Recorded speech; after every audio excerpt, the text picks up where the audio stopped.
Fala minha gente, tudo certo? Estamos chegando aí com mais um videozinho na LA Sports e eu te convido, claro, para que tu te inscreva no nosso canal, ativa aí o sininho das notificações, o teu like tá valendo demais porque joga o canal lá para cima, dá aquele up bacana, ajuda, claro, a divulgar o nosso trabalho aqui pelo YouTube. Não esquece de compartilhar esse conteúdo aí com os teus amigos, com a tua família, deixar aqui embaixo tua dica, tua crítica, tua sugestão, teu comentário geral é muito importante para todos nós, beleza? No vídeo de hoje nós iremos falar sobre Atlético Paranaense e Corinthians, jogo válido pelo Brasileirão. Começo dizendo para vocês que esse jogo terminou empatado por 1-1, o gol da equipe paranaense marcado pelo Terans, eu inclusive gostaria de abrir um parêntese para falar desse jogador. Que baita jogador o Terans, eu gosto demais do futebol desse jogador. Inclusive já o acompanhava desde os tempos de Penharol, tá? É um jogador muito diferenciado, caiu com uma luva nesse time do Atlético Paranaense, joga muita bola esse tal de Terans. E o gol do Corinthians marcado pelo Roger Guedes, um golaço de falta, é importante citar, tá? Digo para vocês o seguinte, a equipe do Vitor Pereira volta a apresentar velhos problemas. E um deles, né, já vou enumerar na sequência um outro, né, é que a equipe só volta a jogar um tempo bem. O primeiro tempo foi ótimo, muito bom. Embora o Cássio tenha trabalhado, né, na primeira etapa, o desempenho do Corinthians foi bom na minha visão. Mas o que faltou no segundo tempo? Aquela velha, digamos assim, aquele jeitinho, né, brasileiro, isso que é verdade, tá, gente? Faltou mais maturidade ao time do Corinthians na segunda etapa para segurar o placar, conseguir 1-0 e, no caso, assumir a liderança provisória da competição. Mas eu vou falar um segundo erro do Vitor Pereira, que inclusive a gente já comentou sobre em vídeos passados falando sobre Corinthians aqui no canal. Mais uma vez, ele faz o uso de improvisações. A gente defende aqui, tudo bem, ele pode testar uma, duas vezes e tal, mas insistir numa coisa que não está dando certo, é claro, é escancarado que as improvisações não têm sentido. Não à toa, ele colocou mais uma vez o Mantuan na lateral direita e precisou, no caso, tirá-lo, porque ele atuando pela lateral direita, ele já provou que é um jogador limitado, ele está fora de posição, né? Uma posição que ele precisa defender, ele não tem um cacoete defensivo. Como atacante, ele é um jogador muito bom, muito interessante, mas como um defensor, atuando pela lateral direita, não tem condições. Não atua, ele colocou Rafael Ramos para aquecer logo no final do primeiro tempo e substituiu, e colocou, na verdade, o lateral direito de ofício em campo logo em seguida, né, no começo aí da segunda etapa, tá? E vou falar o seguinte para vocês, as principais jogadas do Atlético Paranaense saíram pelo setor do Gustavo Mantuan, que claramente, como a gente falou, não tem um cacoete, não tem o conhecimento da posição. E o Vitor Pereira, mais uma vez, insiste no erro. E isso a gente tem que criticar, a gente tem que abordar aqui para vocês, tá? Vou falar ainda que nunca foi e nunca será fácil jogar na Arena da Baixada. Vou falar alguns fatores importantes. A questão do gramado faz a diferença. A presença da torcida, né, do Atlético sempre comparece em muito bom número. A proximidade, né, do campo com a arquibancada também é um fator que interfere. E vou falar que, pelas circunstâncias, o gosto do empate para o Corinthians foi de derrota. Isso tem que ser deixado claro. Mas que o empate na Arena da Baixada, por todas essas circunstâncias e mais algumas, né, que até se a gente for falar aqui de todas as circunstâncias, o vídeo vai se estender demais, o empate é bom dentro da Arena da Baixada. Mas se a gente for analisar as circunstâncias desse jogo especificamente, o empate foi com gosto de derrota para o Corinthians, sim, porque ele deixou escapar 3 pontos que seriam cruciais, no caso, nessa briga pelo título, tá? Vou falar ainda para vocês o seguinte, meninos da base. A gente falou em outras oportunidades, inclusive, que os garotos vinham aparecendo muito bem, Adson, Gustavo Mantuan e tantos outros, né, Raul Gustavo e tal, Duqueiroz, inclusive, crescendo demais com o Vitor Pereira, a gente já falou em várias oportunidades. Mas nesse jogo específico, ele ficou escancarado algo que a gente ainda não tinha visto assim com tanta clareza, vou dizer assim, tá? É a questão da instabilidade psicológica, do abalo psicológico, do abalo emocional dos jogadores da base. Principalmente dois nomes, Raul Gustavo e Rony. Vou começar falando do Raul. Ele cometeu um pênalti muito bobo, muito juvenil, né? Que, pelo amor de Deus, um garoto, né, do sub-15 do Corinthians não cometeria esse pênalti. E esse erro foi grave, foi crucial, custou os 6 pontos para o Corinthians, não tenho dúvidas disso.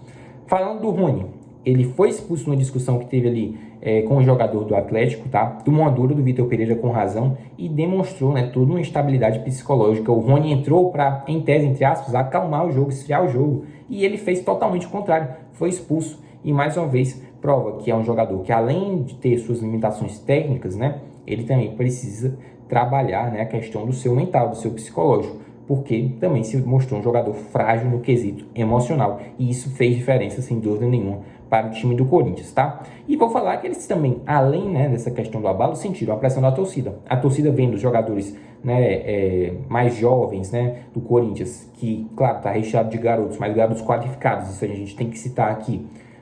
Eles vendo, né, a torcida atleticana vendo que esses jogadores estavam sentindo a pressão, obviamente eles vão, no caso, intensificar, fazer mais barulho, no caso, para serem, como realmente eles têm de ser, o 12º jogador da equipe do técnico Filipão. E eu não tenho dúvidas de que eles foram, né, e a presença deles, sem dúvida, a pressão que eles exerceram, a torcida exerce dentro do campo, com certeza fez muita diferença nesses atletas mais jovens do Corinthians, tá? Mas vou falar, essa análise não é definitiva, é só um parêntese, porque a gente está relatando a análise do jogo, a gente tem que dizer o que aconteceu e quando os jogadores merecem ser criticados por erros capitais, a gente tem que abordar aqui sem dúvida nenhuma, mas com certeza são garotos de futuro, tá? E com certeza tem uma safra aí muito boa desses garotos que vêm sendo utilizados pelo Vitor Pereira, que podem muito bem aí gerar bons frutos para o Corinthians, tá?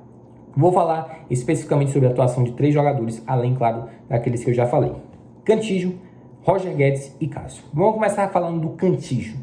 Ele circulou muito bem, né, a bola. Enquanto esteve no campo, ele tinha muito espaço para circular a bola, para fazer seu estilo de jogo, aqueles famosos lançamentos, né, invertendo o jogo. Foi muito importante o Cantillo, gostei da atuação do Cantillo. Inclusive, né, depois de muito tempo, o Cantillo tem uma boa atuação.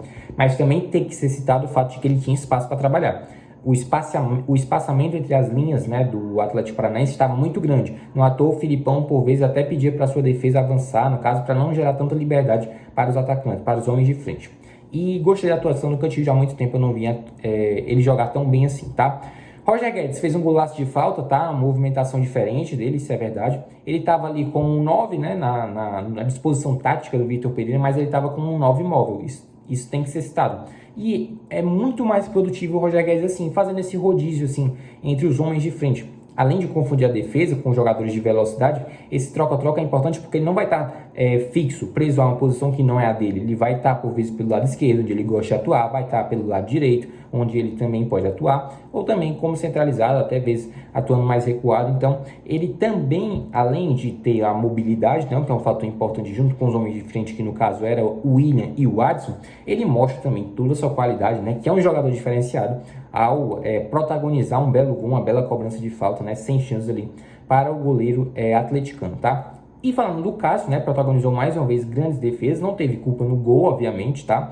E mais uma vez demonstra que está numa excelente fase o Cássio, se recuperou mesmo de vez aí com o Vitor Pereira, sem dúvida nenhuma, o Cássio, né, teve um crescimento exponencial, não tenho dúvidas disso, tá? Vou falar o seguinte para vocês, o Atlético Paranaense, né, com o Filipão assumindo o comando da equipe, vinha num ótimo momento, tá? Lembro para vocês que a última derrota foi somente em 14 de maio e desde lá até esse confronto contra o Corinthians foram 7 jogos, 5 vitórias e 2 empates. Então o momento era muito bom da equipe do Atlético Paranaense e ressalto mais uma vez, nunca foi e nunca será fácil jogar na Arena da Baixada, tá? Próximo compromisso do Corinthians contra o Goiás em casa às 16 horas, 4 horas da tarde, jogo válido pelo Brasileirão, acontece no domingo, beleza? Vamos falar inclusive de algumas notícias aqui do Timão, inclusive porque o Timão, né, o caso Corinthians e também o Jô, que rescindiu recentemente com a equipe do Parque São Jorge, vão ter que pagar ali, digamos, uma multa, entre aspas, de 13,3 milhões ao Nagoya Grampus do Japão, ex-clube do Jô. No caso, isso está envolvido em todo aquele imbróglio, né, da vinda do Jô para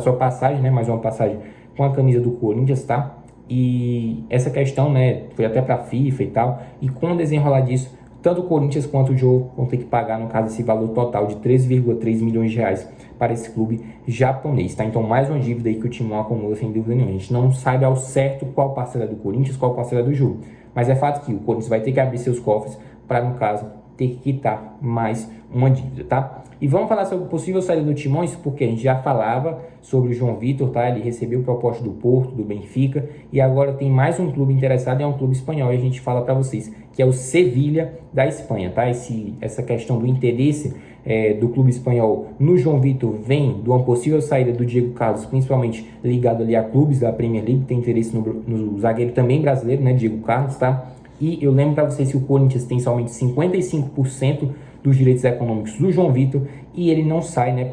Os dirigentes corintianos, inclusive, já afirmam isso, não sai por menos e uma proposta menor de 10 milhões de euros. Inclusive, até considero 10 milhões de euros um valor baixo, considerando o montante que o Corinthians tem, né, desse jogador, que é inclusive pequeno, tá? Poderia até comprar juntamente aí aos seus representantes ou ao clube que tem o restante dos seus direitos, tá? Até porque é um baita de um jogador. O João Vitor se adaptou muito rápido ao Corinthians, né? E realmente é um cara muito importante que vai ser também decisivo nessa temporada se continuar. No caso, a gente tem essa a janela de meio de ano, fica a expectativa também pela venda do jogador, né? Também para quitar as dívidas do Corinthians, né? É importante esses ativos do clube, jogadores da base.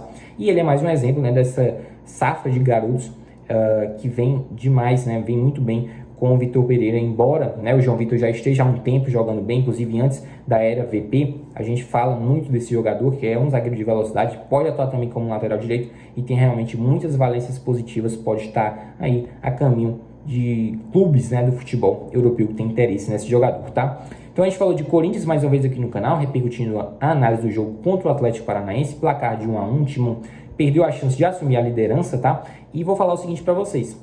Falamos também sobre as notícias, né, no caso do Timão ao longo da semana, tá? Então, se você gostou desse vídeo, se você gostou desse conteúdo, curte, comenta, compartilhe com os teus amigos, com a tua família. Não canse de ressaltar a importância do teu like para jogar o canal lá para cima, tá aquele bacana. Te inscreve aí no canal, ativa o sininho das notificações para tu ficar por dentro de tudo que a gente traz sobre futebol nacional, futebol internacional, trazendo informações, análises, estatísticas, curiosidades, tudo para o fã de esporte. Por falar em fã de esporte, grande abraço, grande beijo para todos os fãs de esporte da LA Esportes. Mais uma vez falando de Timão aqui no canal. Até nosso próximo vídeo, galera. Valeu!